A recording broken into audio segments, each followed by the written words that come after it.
ကျွန်တော်ကောင်းကောင်းကြီးနားလည်လိုက်တဲ့အရာတစ်ခုရှိတယ်အဲ့ဒါဘာလဲဆိုရင်မာနရဲ့ပါဝါတကူကလည်း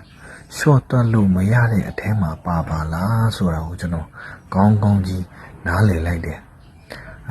ကျွန်တော်ဆေးရုံမှာဂျိုင်းထောင်ကြီးဖြစ်နေရတော့မှ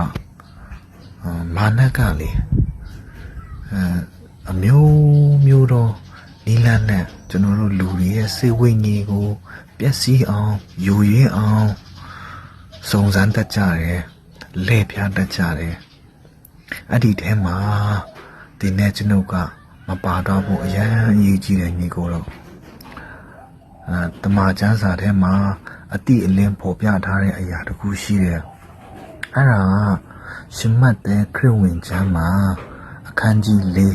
အငယ်3ကနေကြည့်ရင်ကောင်းကောင်းကြီးရှင်းလင်းစွာမြင်ရနိုင်တယ်